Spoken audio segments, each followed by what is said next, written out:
score verdadeiro, score e erro, né? Isso dá o score total do sujeito. Então, beleza. Se eu tenho algumas... Tá. Então, assim, Isso está nesse artigo que você falou? Está nesse artigo aqui do Ricardo, Tá. que é Fundamentos Matemáticos da Teoria Clássica dos Testes. Bem gostoso de ler também, assim, bem interessante. Então, essa é a ideia. Score. Então, sempre quando eu meço alguma coisa, quando eu mensuro alguma coisa, tem um erro embutido na minha medida. E a gente viu que nos nossos tipos de medida tem mais erro embutido, porque eu não meço nem direta nem indiretamente, eu meço via uma teoria. Ok? Então eu preciso saber se isso que eu estou falando, se essa medida que eu estou utilizando ela é precisa. Certo? Então assim, pensem que quando eu estou medindo aqui habilidades sociais, cada um de vocês tem habilidades sociais de vocês, certo? Isso é o score verdadeiro. Eu não consigo acessar o score verdadeiro de cada um. Certo? Quando eu acesso, eu já acesso o score verdadeiro com um erro embutido. Certo? Porque a nossa medida tem erro. Então, assim, qual seria uma fórmula ideal para a gente avaliar o score verdadeiro de uma pessoa? Pense, esse é um exemplozinho também nesses livros de medida, assim, né? Que uma pessoa, ela respondesse ao teste e esquecesse do teste. Ela respondesse de novo ao teste e esquecesse. Se você tivesse um monte de medida dessa pessoa, que cada vez que ela repetiu, ela esquecesse, ela não aprendesse ao teste, né? E aí, no final, você tem uma média de todas essas medidas dela. Aí você teria uma estimativa com muito pouco erro do score verdadeiro, né? Como se fosse o filme Ela, só que ao invés de um amor, seria um estatístico que seria... responde ao teste. A cada dia o cara responde ao teste, né? Sim. E aí, no final, nós teríamos esse indicador com um número de erro menor possível. Ou seja, eu estou estimando o score verdadeiro do sujeito. A gente sabe que isso não é verdade, certo? Então, eu vou dar aqui uma definição clássica de precisão, tá? E a gente depois vai para as possibilidades de como avaliar isso, né? Então, precisão refere-se à consistência dos scores obtidos pela mesma pessoa quando reexaminado com o mesmo teste em ocasiões diferentes, certo? Ou em diferentes subgrupos de itens equivalentes ou outras condições de exame de variáveis. Isso aqui é uma definição da Anastasia Urbina, certo? Desde que esteja garantido que as pessoas não tenham mudado no construto. Aí é que entra... Essa é uma dificuldade. É igual o negócio da média, né? A média é todo mundo igual desde que não tenha diferença nas pessoas. Aí acabou tudo. Então, assim, quando a gente fala disso, alguns testes a gente consegue fazer isso. Então, eu quero um teste de personalidade, ou um teste... Pense num traço de personalidade. Eu consigo avaliar hoje, avaliar daqui a 1 ou 2 semanas, e isso não muda. Ao menos o score verdadeiro do sujeito não muda. Eu vejo o que há de instabilidade no meu teste, eu digo que essa instabilidade está ligada ao erro. Certo? O que acontece é que em vários construtos da psicologia, eles são mutáveis. Por exemplo, se eu trabalho com humor, não é que o teste é instável, é que o humor muda. Então eu não consigo usar teste de teste. Certo? Mesmo se eu testar no mesmo dia, por exemplo. Ok? Mas será... Bom, tem dois problemas. Coisas que são realmente instáveis e coisas que a gente aprende, né? Sim. Aí que a gente aprende pior, também. até. Porque você podia até tentar, talvez, reproduzir uma situação e reproduzir aquela emoção. Sim. Mas assim, se nós estamos pensando na verificação da estabilidade do instrumento, aí não dá, porque a pessoa aprender isso. Entendeu? Porque tem algumas situações que acho que a gente sempre sofre, né? Provas, né? Vestibular, né? Tem pessoas que vão 3 anos para fazer vestibular, né? Você podia fazer um teste de estabilidade emocional porque eles talvez estejam mais ou menos na condição emocional todas as vezes. Sim. Mas aí você está fazendo uma associação com uma tarefa. E eu estou falando assim de verificação do instrumento ainda, sabe? Eu estou falando de um passo anterior. Não, mas eu estou pensando, porque tinha pessoas que estavam naquele estado do mundo. Ok. Por que isso muda? Por causa das circunstâncias. Sim, sim. Aí o vestibular passa e, né, passando e acabou, né? Então eu não estou mais naquele nervosismo, tensão, porque já passou e você não consegue medir nervosismo mais. Mas se eu estivesse de novo fazendo prova de novo, tipo assim, essa prova a gente refaz. Sim. Então você teria situações. Você teria uma situação equivalente a outra que a gente poderia verificar essa estabilidade, né? Porque eu pego a pessoa no mesmo estado. Sendo emocional. Você podia criar situações para provocar de novo aquela moçada. Mas isso ainda seria difícil, assim, porque caso aconteça alguma coisa de errado, nós iríamos atribuir ao instrumento e não à situação. Entendeu? E aqui nós estamos educando exatamente a estabilidade do instrumento. Então, ter, assim, evidência de que o sujeito está na mesma situação emocional seria difícil. Assim. Eu acho que sim. Mesmo no vestibular, né? Você está melhorando. Porque pode ser que o seu segundo vestibular, sua experiência seja outra, né? O seu seja outra. Porque, na verdade, quando tem um pressuposto da avaliação que o atributo que você está avaliando esteja estável. Isso.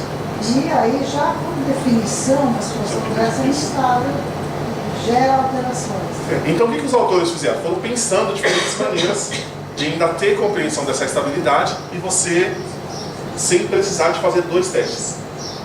Ok? Então, o primeiro teste foi a ideia de teste e reteste. Eu verificaria a instabilidade. Ok. Depois, outras possibilidades foram aparecendo e aí a gente começa a utilizar mais o alfa de Cromwell, né? Que é o que a gente normalmente utiliza. Eu só vou explicar o raciocínio rapidinho para vocês entenderem o que está por trás. Né? Então, assim, diante dessa impossibilidade, teste e reteste, propuseram a ideia de formas alternativas do mesmo teste. Construam um teste, construam 2 formas. Então, eu espero que a relação dessas 2 formas seja uma alta, se a mesma pessoa respondeu. Qual que é a dificuldade aqui? Se eu tenho dificuldade para construir um teste que vá 2. Certo? Então, formas alternadas. Né? Uma coisa muito parecida. Assim, não, tem 2 vezes. Retardada ou imediata. Né? Mas é a mesma coisa, a dificuldade de ter os 2 instrumentos. Então eu pego um instrumento e divido na metade.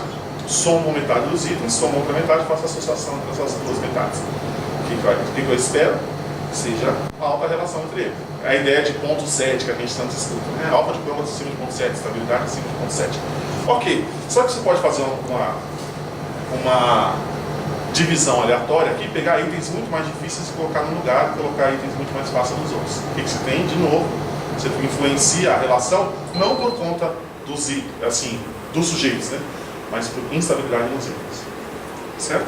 E aí, o que se propuseram então? Perceba que o raciocínio é o mesmo. Em vez de fazer aqui e aqui, tempo 1, tempo 2, eu dividi 2 formas do teste ou dividi o teste em 2. Os autores falaram assim, ok, se eu divido um teste em 2, eu estou imaginando que eu estou avaliando o mesmo construto, eu posso dividir o item, o teste, no maior número de partes possíveis. Qual seria o maior número de partes possíveis? O número de itens do teste. Ok? Eu faço como se fosse uma média ponderada das relações entre todos os itens do teste. Essa é a ideia da consistência interna. Então, se eles estão caminhando para o mesmo lugar, significa que eles teria estabilidade, assim, o raciocínio é o mesmo, né? Porque eles são homogêneos, eles estão indo na mesma direção. Eu lembro daquela pergunta que você fez lá do choro, né? Se o choro não estiver indo na mesma direção, então talvez não tenha aqui. Isso tiraria a precisão do teste, nós tiraríamos o choro como indicador. Então, isso que você acabou de falar, eu acho extremamente importante, porque a gente pensa no alfa de Cromwell, ora como validade, ora como precisão. E pela primeira vez eu estou entendendo qual é o sentido dele como precisão. E é só precisão. Ele tem dificuldade? Tem, porque a gente está fazendo essa ponderação, né, de todos os itens. Né? Mas por que ele é tão utilizado? Por conta da facilidade de obtenção. Mas você não ele precisa aplicar sempre 2 vezes. Pensado em termos de precisão? Sempre e só. Só precisão. Não é pensado. Não é validade? Ele é um pré-requisito para validade. É um requisito, mas é... Assim, você já tem que ter ideia de validade, porque você vai pegar os fatores e vai verificar a precisão dos fatores. Certo, gente? E aí a gente sabe da concordância entre pesquisadores. Né? Se a gente estivesse falando de um outro tipo de concordância e outro tipo de estabilidade. Certo? Então, essa era a ideia que eu queria dar para vocês de precisão, só para que vocês soubessem quando a gente olhar lá nos softwares, sabe? E aí eu tinha pensado assim, aí era uma outra pergunta, né? Por que as medidas em psicologia precisam ter normas interpretativas? Não sei se vocês já falaram para pensar nisso, assim, né? Mas assim, por que precisa de normas? Porque pode ser que a gente tenha feito tudo isso. Estudo de validade, a gente sabe quais são os fatores do teste. Estudo de precisão, a gente sabe qual é a consistência interna do fator. Beleza. E aí eu falo assim para vocês. O Diego tem um teste de inteligência que o score dele varia de 0 a 100. Certo? E a Alice tem um teste de inteligência que o score dele varia de 1 a 10. Ok? Aí, eu apliquei esses testes aqui em vocês e apliquei numa amostra normativa. Lá. E eu comparo vocês com a amostra. Mas antes disso, vamos fazer uma brincadeira assim. O Diego tirou 75%, tirou 75% aqui de score bruto, nesse primeiro teste de inteligência, e aí ele tirou aqui 3 no teste de inteligência que a Alice construiu. Né? Aí eu falo para vocês assim, gente, qual que é a inteligência do Diego? Se eu olhasse para esse teste só aqui, ó, de 100 o score dele foi 75, vocês diriam o quê? Ótimo, né? É, meio inteligente esse menino aí, né? Eu não sei, eu vi os outros. Aí a gente pega o teste da Alice e fala assim, olha, ele tirou 3 aqui, de 10. Mais ou menos, né? Bem pra mim.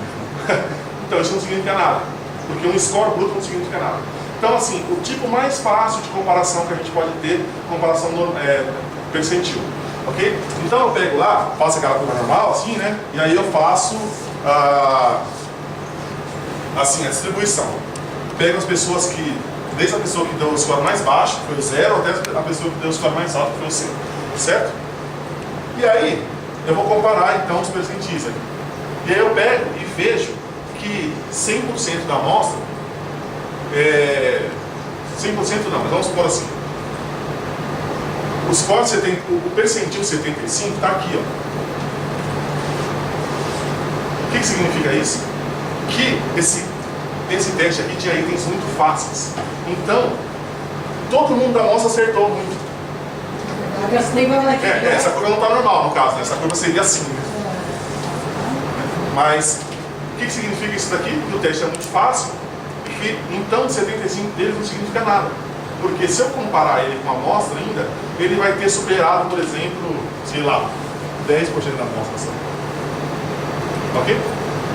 Agora eu pego o teste dela, só que o teste dela tem itens super difíceis.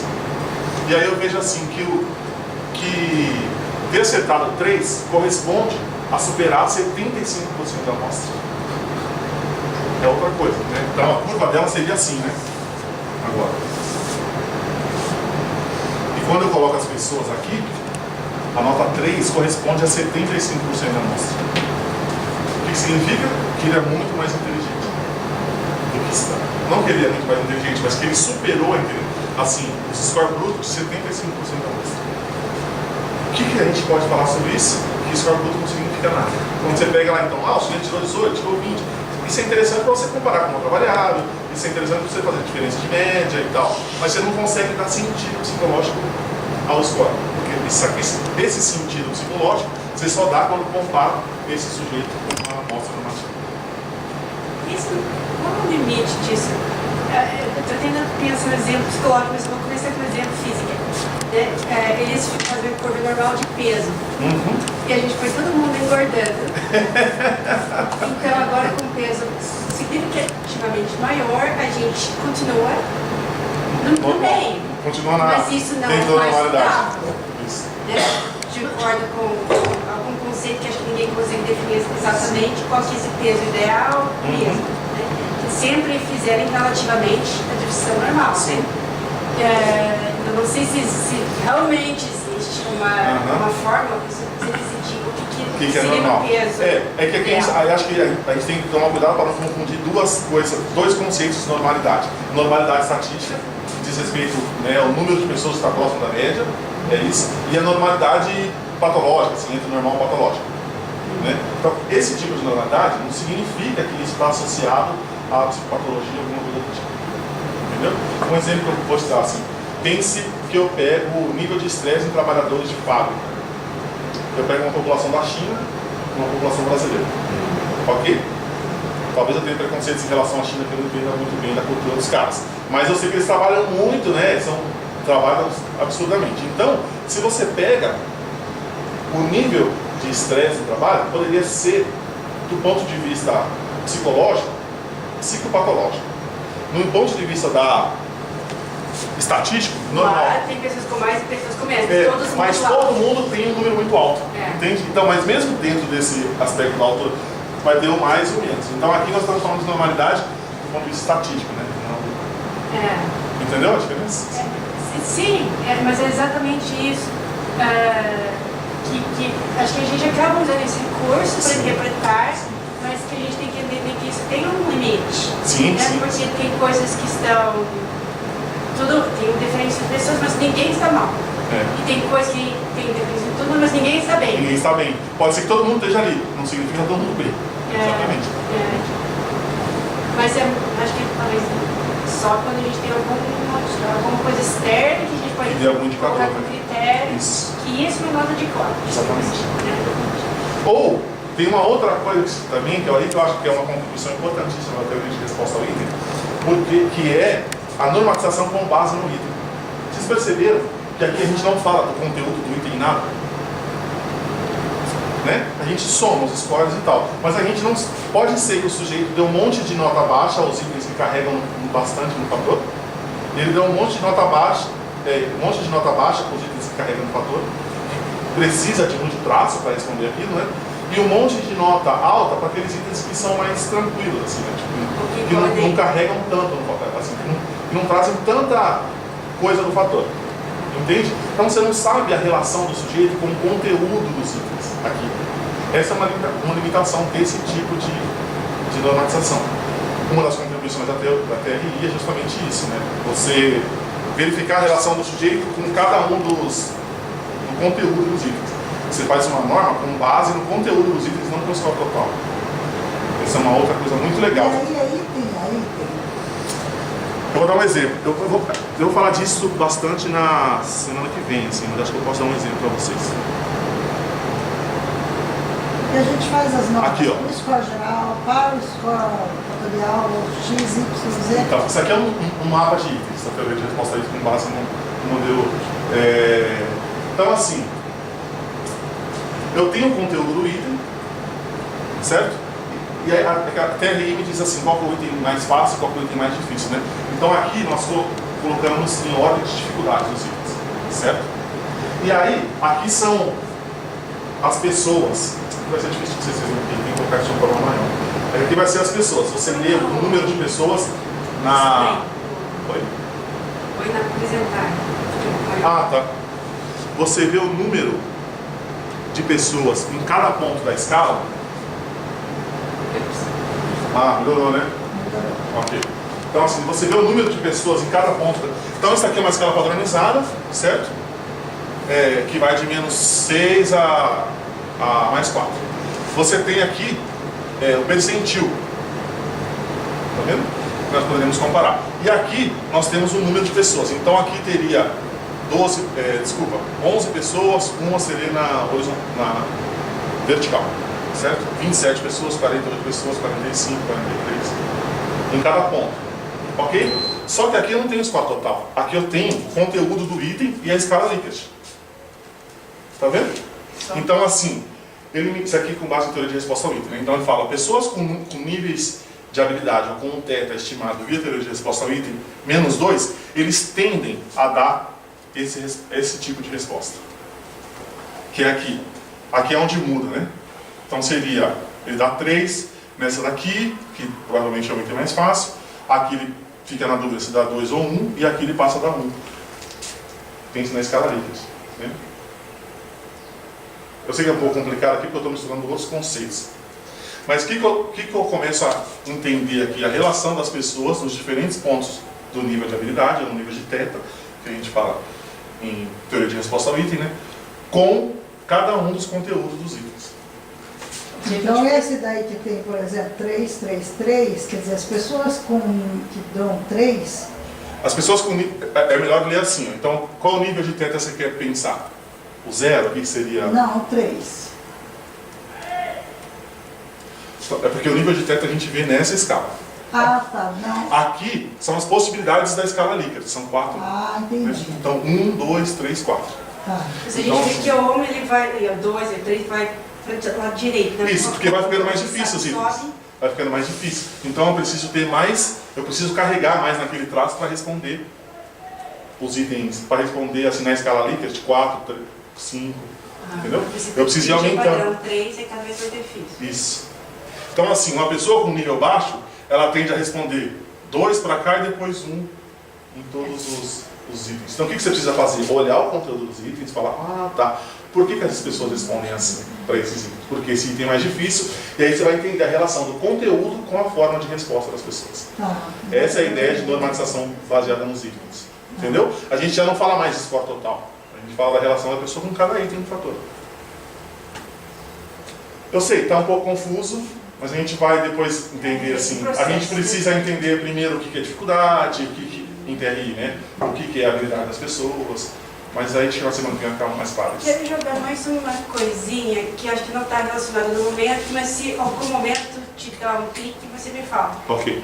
Que muitas vezes o que eu estou tentando observar são pessoas que estão, tipo assim, no meio. O meio é bom. Nem, o extremo não é. Não é que quanto mais alto o score, melhor. Melhor. A pessoa que, tipo assim, equilíbrio. Exatamente. Né? Então, só fique nisso na sua cabeça que em algum momento eu te meio para pensar sobre isso especificamente. Verdade. Por exemplo, eu trabalhei com a Elisa numa escala de adaptação.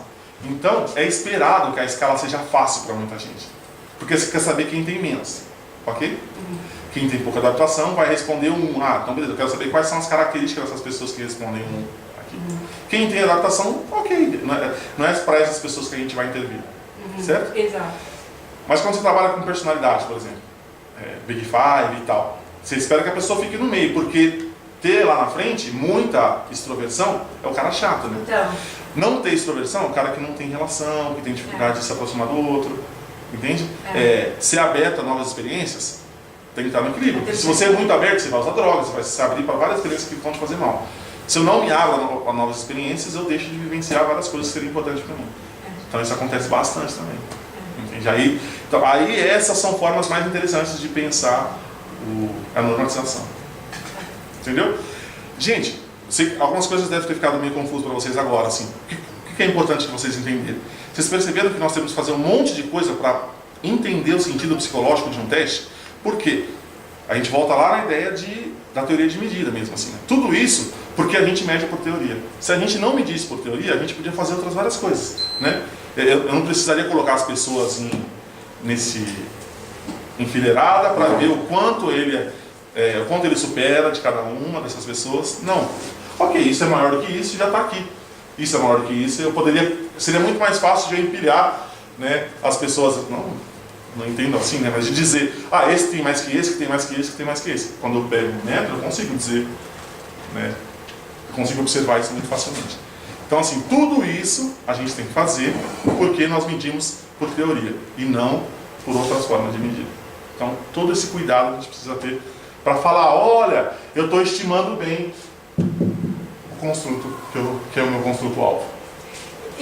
Um pouco, isso que você falou lá no início hoje, mas um pouco o risco de não medir, nem se importar de medir, né? É que você acaba vendo na pessoa sempre o problema.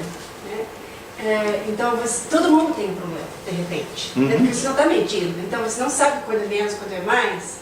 Qualquer coisa já é um problema. Né? Talvez sem sim ou não, no melhor das hipóteses. Mas tem situações que os profissionais são, inclusive, criticados por isso. Você vai no médico X, ele sempre vai dizer que você tem um problema de refluxo, sempre vai dizer que você tem um problema de alergia, sempre vai dizer que você tem um problema... Uma virose. Porque é a única coisa que eles sabem e eles veem em todo mundo. Sim. Exatamente isso, a gente tem que tomar esses cuidados. Mas ok, então beleza. Quanto às fragilidades dos instrumentos brasileiros, a gente já conversou bastante, né? A falta dessas normas de interpretação. Então, assim, quem tem o cuidado de ir lá, construir um teste, ver as evidências de validade, criar normas e fazer um manual, ok. Mas um monte de gente não faz isso. Porque o cara pega ali, sabendo do fator e da precisão, ele faz a pesquisa dele e ignora o resto do teste, assim, né? Ignora a ideia de acúmulo de evidência de um instrumento. Então, normalmente a gente tem um estudo e aí a outra pessoa quer validar quer trabalhar com aquele construto, mas ele não gosta daquela teoria, ele faz outro teste e aí a coisa fica polarizada ou fica pulverizada a ponto de a gente não ter nem teorias fortes, nem instrumentos e, por conseguinte, não ter instrumentos adequados. Certo? Então, quando você vê assim uma professora ter a possibilidade de fazer um percurso no desenvolvimento de uma teoria, né, Aí você vai vendo que o teste acaba sendo um resultado, não é nem um resultado, mas é uma integração entre o desenvolvimento da teoria e a aplicação prática. Porque ele também é uma forma de operacionalizar essa teoria. Certo? Uma das coisas importantes para a teoria e medida é justamente uma coisa que você falou no final hoje, eu ia comentar, mas é a construção de redes nomológicas. Você vai compreender o significado do que você está avaliando pela rede de relações que existem. Você alguma coisa é boa ou ruim pela rede de relações que ela tem. Olha que coisa interessante você falar disso de rede monológica e ideográfica. Você nem ia tocar nesse assunto, mas acho que são coisas importantes. Né? Eu estava no programa de educação física lá na UPE, e um aluno falou assim para mim, nós temos normas de um... É que lá eles usam outros testes, porque eles medem coisas que são observáveis. Assim, né? Então, um dos testes era assim, era uma tarefa. Né? Então ele falou, a tarefa, ela reflete a habilidade comportamental, comportamento motor. Então ela indica a habilidade ou não de certo comportamento motor. Então vamos dizer, sentar, levantar e tocar a mão no alto. Isso pode ser habilidade motor, né? Aí eu falei assim, olha, mas é interessante vocês pensarem, tem muito tempo que tem normas disso, né? Sei lá, mais de 40 anos, assim, é importante vocês pensarem em norma. Aí um aluno falou assim para mim, mas por que eu vou pensar em norma? Pensar em estabelecer normas diferentes. Isso para um teste psicológico não faz sentido, mas para um teste físico, assim, não faz sentido, né? Aí eu falei assim, olha, isso é interessante a gente pensar. Porque assim, individualmente, talvez não faça tanto sentido assim. Porque se o cara fez, ok. Mas se você pensar nessa rede nomológica, assim, faz sentido. Pense nos estudos de Piaget, né? Todos os testes de Piaget. As pessoas continuam fazendo as mesmas coisas. Só que quando você faz os testes com pessoas de idades diferentes, a gente vê que aquilo que o Piaget falava que acontecia com 7 anos, hoje acontece numa idade muito menor. Entende? Então, assim, mesmo nessas situações, a norma é importante. Não porque você quer saber se o sujeito é capaz ou não de fazer, mas em qual momento ele vai ser capaz ou não de fazer. Pode ser que isso era importante há 40 anos atrás, as pessoas faziam isso num momento diferente da vida. Ok, isso é uma forma também de eu falar o que é comportamento motor nas diferentes etapas da vida. E mesmo, inclusive, sim, isso tem que ser adaptativo para esse momento social, né? Mas isso é bom ou ruim. Significa que eles não estão brincando no pode ser um monte de coisa. Você está em carteiras, aprendendo ABC, então eles vão fazer as tarefas carteiras mais cedo, só que eles não desenvolvem, eles não podem levantar a cadeira e aquela coisa mais que eles não desenvolvem fisicamente. Habilidade motora. E aí tem outra, aí dentro disso tem um monte de coisa, habilidade motora grossa e fina, né? Então você vai ver, as crianças têm habilidade motora fina absurda. Meus sobrinhos, você coloca qualquer coisa na frente dele, ele desenrola lá no celular e tal, os dedinhos manda ele dar uma cambalhota, tem uma dificuldade, manda pular corda, não sabe, andar de bicicleta é uma loucura, sabe?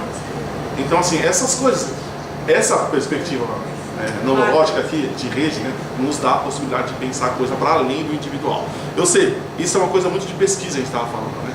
Isso é uma coisa que às vezes eu sinto que esse desenvolvimento de professor que nós temos hoje, que o cara entra na universidade e sai só para ser professor, né, quando está no meio do pós-doutorado, quando passa no concurso, isso nos dá assim, maior perspectiva disso, né, essa coisa da rede, essa coisa de...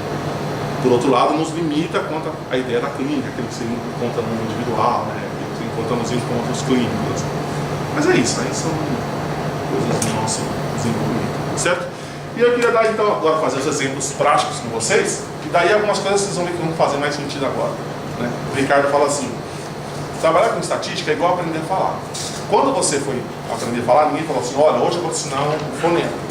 Aí, hoje eu vou te ensinar um verbo. Não, você aprendeu falando, e depois você foi entender o que você estava fazendo. Né? Então, às vezes, na estatística é isso, a gente não entende nada quando o cara fala, aí depois, quando a gente vai experimentar, a gente começa a entender.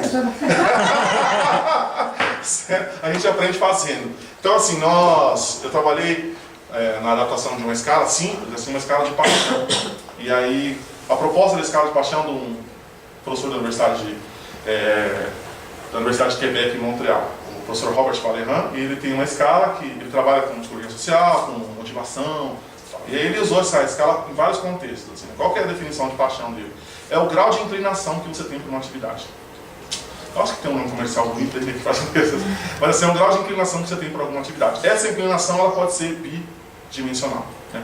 Ou uma paixão harmoniosa, quando aquela atividade consegue se encaixar bem na sua vida, você consegue integrar ela a outras atividades da sua vida, ou uma paixão obsessiva, quando aquela atividade toma um espaço maior do que ela poderia. E aí, em vez de você controlar a atividade te controla. Certo? Muito... Só para a gente fazer os nossos exercícios aqui E aí eu pensei em fazer esse banco de dados para vocês e a gente vai agora brincar. Certo? Então, vamos brincar primeiro no Factor. Pode ser? E eu queria passar o banco de dados para vocês. Está passando como? Alguém tem um pendrive para me dar? A gente meio que alastra assim. Devia ter passado o som. Meu problema é que esse miserável aqui não está entrando no... Não, mas é no Factor. Não entrou também? Não, mas é que eu recebo por aqui.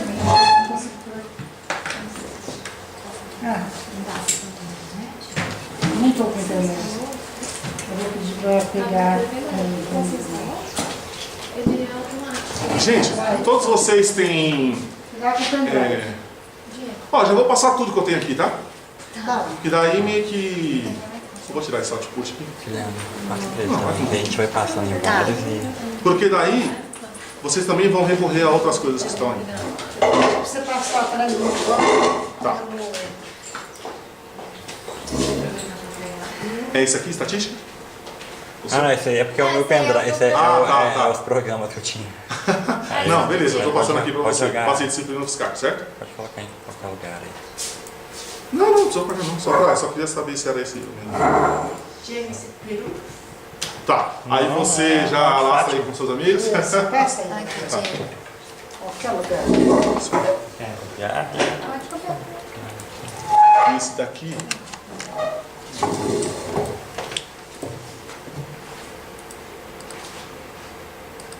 Você também está esperando aqui? Ah, tá. O seu é esse aqui, né? Isso. Ó, já foi pra vocês. Então. Se você pegar do meu também, ele vai passar.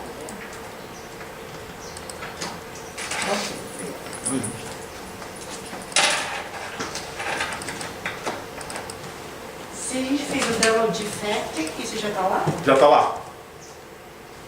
Ah, já tá lá o banco de dados? Ah, não. Banco de dados não. O Factor é Esse o... banco é pra trabalhar, acho que no Factor. É. Aí eu tô passando aqui as coisas. Descobri qual que é o meu Duron, você não me lembra porque a senha que é bem pertinho. Ah, sabe uma coisa que tu esquece? Você coloca Ó, então vou... código. Posso? Você quer pegar o dela? Pega aqui, É, pega aqui no computador. Coloca ali, só dá um Ctrl+V no seu. Fiscal.br? Aonde? Não é isso. Acho que sim, eu tenho um maior problema. Não está escrito em nenhum lugar, aí você acha que você não está lembrando seus números, seus passwords, essas coisas. Mas Então, aonde que coloca? Você comentou do... tem o código, o número que você põe, talvez tipo, para você seja de aluno. Aí do lado disso você põe @fiscal.br. Aí depois você coloca a sua senha de sempre. Ah, senha do e-mail? Do seu usuário aqui na Fiscal. Deixa eu ver se eu consigo agora. Então é isso. Que eu fui caçando Então assim, como é que é? Deixa eu ver, meu número, @fiscal.br. @fiscal.br. Uma cidade, eu deixei toda quarta de manhã. Eu tenho o maior trabalho de descobrir Aí eu vou tudo. deixar a câmera. Eu achava que deu tudo E a certo. senha qual E será? assim, Será que é a senha do e-mail? se vocês puderem pegar os vídeos, Se eu porque tem ver gente no que vai Fiscal, chegar e eles vão querer possivelmente. ver. Mas, por exemplo, você põe alguma coisa no Aí programa depois de eu já web, passo os vídeos pra vocês hoje pro mesmo. PG Web. Sim. Então esse sim. Lembra tanta senha. Deixa eu ver, do próprio Gerando.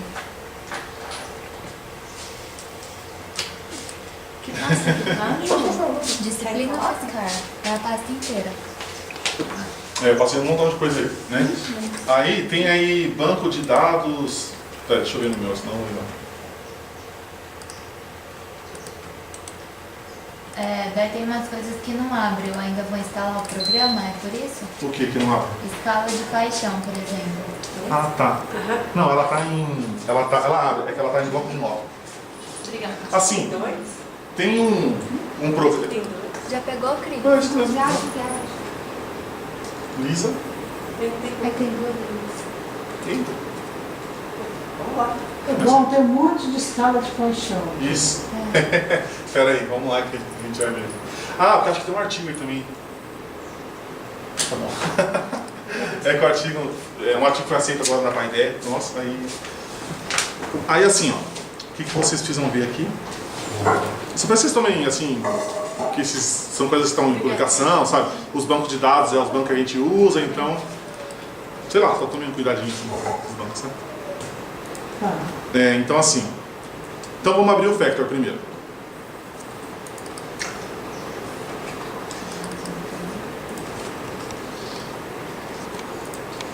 É tudo engraçado que você já abaixa, já é o programa. Já é o programa, não precisa executar, né? É só guardar ali. Certo? Então, o que ele faz primeiro? Ele pede para a gente ler o banco de dados, né? Read data aqui. Uma coisa importante da gente pensar é o seguinte: qual o tipo de dado que eu posso inserir no Factor? Certo? Então, assim, normalmente a gente trabalha com a SPSS, né? Aí, ó, aqui quando eu for usar o SPSS, não dá para eu inserir esse banco lá. O que eu faço? Eu preciso salvar ele de uma outra maneira. Por isso que torna difícil, às vezes, usar esses... Porque a gente não sabe qual que é o tipo de arquivo aceito. Certo? Então, qual o tipo de arquivo que é aceito aqui? Se eu for lá salvar como, é esse tab delimiter aqui. Ponto .dat. Mas qual Eu arquivo que você estou abriu? completamente fora. Da Eu pastinha que abri você o passou. Não, esse aqui é uma... Calma. Não é exemplo. Isso aqui é só um exemplo. Então, assim... Ah, esse é do SPSS. Esse é o SPSS. Tá. Acho que tem aí também, mas só um exemplo que eu quero dar para vocês. Se eu for tentar abrir isso aqui lá, ele não vai abrir. Então eu preciso salvar de um outro formato, que é o formato .dat. Certo? Então assim, uma vez que eu salvei isso no .dat, então vou lá. Tabs delivery, .dat, save. Ele está dizendo aqui que ele já existe, né? Já existe porque eu já salvei ele lá. Então, o que acontece? Vamos lá na pastinha de vocês, que ele está salvo lá, certo? Faz de conta que ele foi salvo. Entendi. Então, como que ele foi salvo? Escala de paixão vale RAM. Tá vendo que ele salva com o mesmo nome aqui? Vocês estão vendo que aqui tem um Tzinho, né, no meu. No de vocês é um bloco de nota. Abre esse banco de dados ali. Qual? O segundo, que é um bloco de notas. Ué, o meu tá um negocinho branco. O meu também. Mas quando você clica, não consegue abrir? O Windows não pode abrir esse tipo de arquivo. Mas ele não pode abrir como? Abre como bloco de Ó, notas. esse aqui, ó. Ele não pode? Ah, não, seu do É, o meu também Não, não mas o quis. meu- Abrir como também não foi? Ele não dá opções de abrir com. É, o meu também tem. Não, porque tem dois. Tem a escala de Meu paixão Deus. com o símbolo do SPSS. É o ponto. E tem o ponto .dat, que é... E se a gente abrir não dá pra encontrar a bloco isso. Vai abrir sim. Isso, exatamente. Esse. É porque deixa eu ver o que vocês estão Tem fazendo. que abrir o bloco de notas e depois abrir isso. É esse aqui. Vai na Direito. Vai. Não, aperta o shift e aperta o botão direito. Não, esse. Aperta o shift e Não, aperta o botão direito. não aparece aqui. Não aparece? Deixa eu ver. Aperta o shift, por favor. Vou procurar. Abrir com. Aí você vai abrir aqui. Segura o shift ainda? Não, Por que eu vou abrir Você assim? vem no bloco Eu em tenho que fazer Meu, assim, né? acabou me Não certo, mostrando. não. É. Aí. Vou até abrir aqui Deu tudo certo aqui, aí? não é? Não, o meu não. É esse? Não vai compartilhar. Aperta o shift e aperta o botão direito. Ah, não, Agora abrir o com. Diego Abrir com. Agora. E coloca aqui selecionado no Aqui programa. vai. É, como é que não está online? Isso aqui acho que está... Não, aí tem. Ah, Aí você pega o bloco de notas. talvez eu não Eu nem sei seu nome. Ok? Certo? Beleza. Então, gente, beleza. Vocês perceberam que aqui não está o nomezinho dele, né? Não. Que aqui não está o nome dos itens. O nome da... Eu tirei aqui. Porque normalmente ficaria uma primeira linha só com o nome dos itens. Certo? O que eu faço? Eu tiro o nome dos itens aqui. Porque aí no programa, para a gente colocar o nome dos itens, ele exige uma outra coisa. Certo? Mas primeiro vamos no passo a passo aqui. Uma coisa que eu acho que vale a pena para vocês é baixar esse programinha aqui depois. Se chama TextPad. Ele é muito interessante para a gente fazer... Para a gente fazer... Para a gente mexer em banco de dados, né? Por quê? Porque ele possibilita coisas que são simples, mas que são muito legais. Por exemplo, eu fazer isso daqui, ó, configurar Block Select. Eu consigo selecionar só a coluna que eu quero. Parece besta isso, né? Mas vocês vão ver que depois isso é interessante assim. TextPad.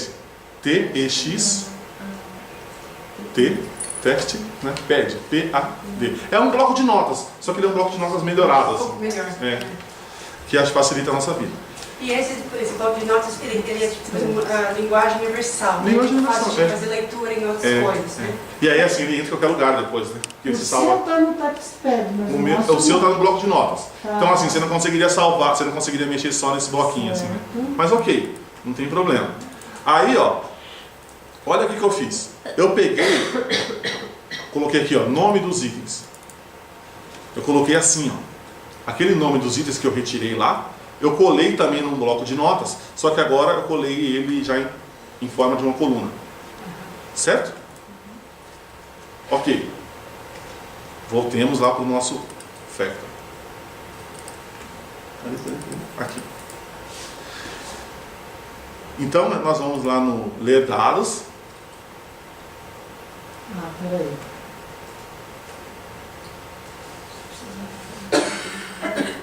Cadê o Factor?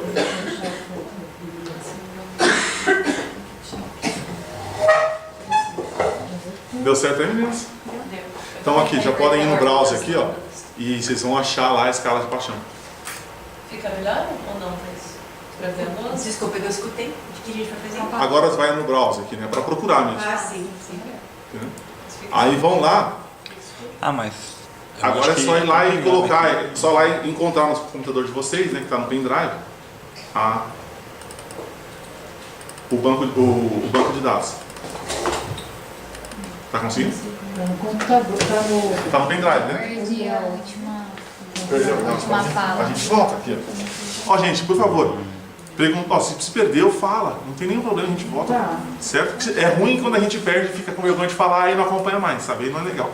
Ah, então Então, a assim, disciplina pegou a escala de paixão da Isso, Leandro. escala de paixão Valeran e aí ponto DAT.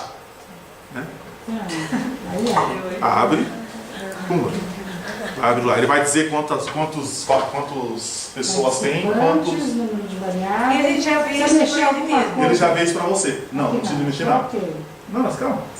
Ela já mandou rodar já. Não era pra rodar? Não, ainda não. Mas tá bom, calma. Mas beleza. Ah, tá. É porque tinha que ter... Ele vai demorar um pouquinho, mas não tem problema, a gente já volta. Assim, agora, você também quer inserir o nome dos itens, para na hora da análise saber qual é o nome do item. Certo? Então, variables labels. Ah, você pôs em outro. E aí vocês vão pegar lá agora o nome do item que está em TXT. Faço eu como agora? Faço de novo? Eu acho que você precisa de fazer uma coisinha agora aí. Variable labels estão aqui. Ah, já parou? Ele voltou. Pô, então escolhe. Porque são tipos de arquivos. Né? Isso. Só aparece isso. Agora ele vai- Porque aqui é TXT, entendeu? Um bloco de notas normal, não é o ponto DAT. Aham, Entendeu? aham. Aí, ó, tira isso daqui, que é essa computar bootstrap. Tira isso daqui, porque isso daqui, se a gente fosse fazer um outro tipo de análise, ele faz uma análise aleatorizada, que ele faz um bootstrap de 500 variáveis aleatórias. Isso aí ia demorar, certo? Se nós tivéssemos missing no nosso banco de dados, nós poderíamos codificar o missing de acordo com o que nós fizemos lá, entendeu? Aqui está ponto 999. Tá 999, né? Você pode colocar asterisco, você pode escolher, mas normalmente a gente usa isso daqui. Só que no nosso caso eu acho que não tem missing lá. Ou pode deixar assim ou pode tirar, não tem problema, certo? E aí vocês dão ok. Não aconteceu nada ainda, né? Agora vocês precisam configurar a análise. Agora que o negócio começa a ficar sério. Porque agora que os nossos conhecimentos de estatística começam a ser testados aqui, né?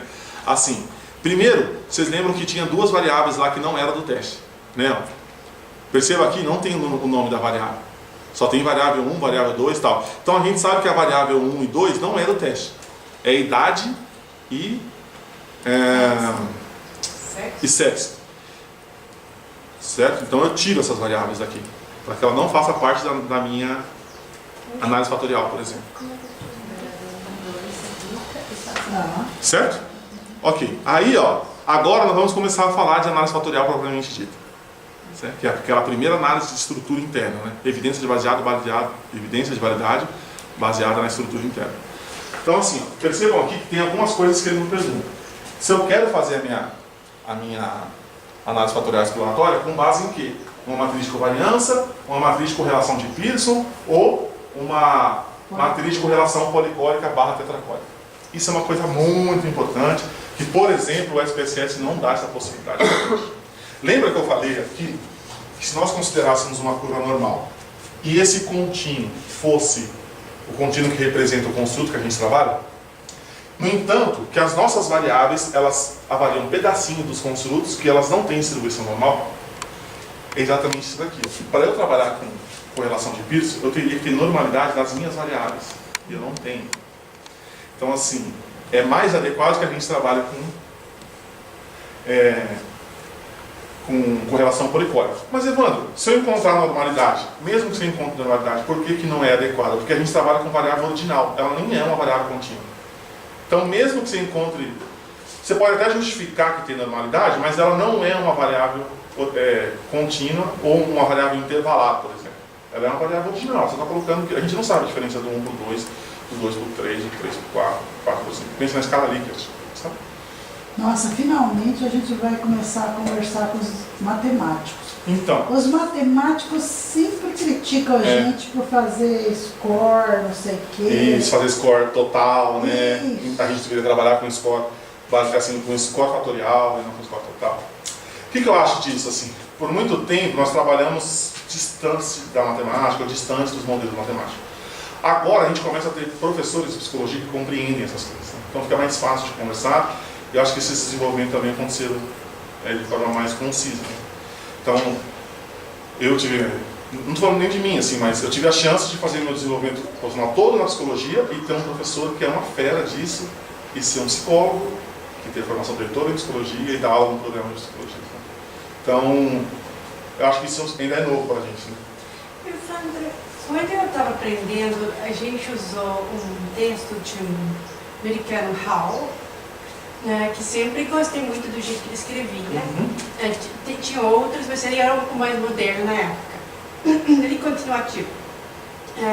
E ele argumentava, eu não estou contra o que você está dizendo, só que ele testava os limites de coisas. Então, por exemplo, ele testava se realmente faz diferença quando só tem 5 elementos da sua escala Likert, se isso vai furar a normalidade. Né?